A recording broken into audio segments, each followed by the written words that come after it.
Morning everyone. আর আজকে হচ্ছে বৃহস্পতিবার, মানে হচ্ছে লক্ষ্মীবার। লক্ষ্মী আমার পাশেই আছে, আর সব লক্ষ্মীকে আমার তরফ থেকে স্যালুট। Good morning everyone. আর কালকে এত ঝড় বৃষ্টি হয়েছে, পুরো ঠান্ডা করে দিয়েছে একদম।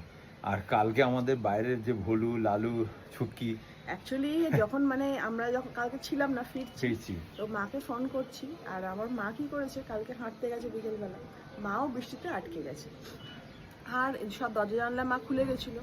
বাড়িতে এসে দেখি আমাদের ডাইনিং এ পুরো পুকুর হয়ে গেছে। মানে এত কালকে নাকি বৃষ্টি হয়েছে, জানলা দিয়ে এত জল ঢুকেছে, মানে জল থই থই করছে। তো এসে তো আবার সব কুনাল পরিষ্কার করলো।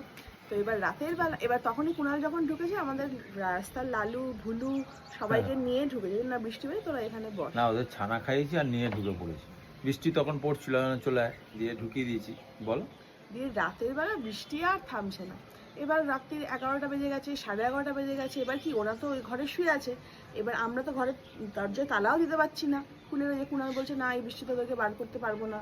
ওর একটা লাগছে। আমি বলছি, কি করে, দরজাও দিতে পারবো না, সারা রাত্রি কি দরজা খুলে রাখবো? লাস্টে ওরা সারা রাতেই ছিল। রাত্রে 12:45টার সময় কুনাল বললো যে না, আর বসে থাকতে পারছি না, ওদেরকে থাক। ওদের সবাই তালা দিয়ে দিয়েছে, দিয়ে আমরা শুয়ে পড়েছি। বেশ আনন্দ লাগলো। আমি ছুকিকে, আমাদের ছোটটাকে বলছি যে জানিস তো কালকে ভোলু আমাদের সাথে ছিল, খুব আনন্দ লেগেছে। ভোরবেলা তারপরে যখন উঠলাম দেখছি ওরা ওইভাবেই শুয়ে আছে, খুব ভালো লাগলো গো।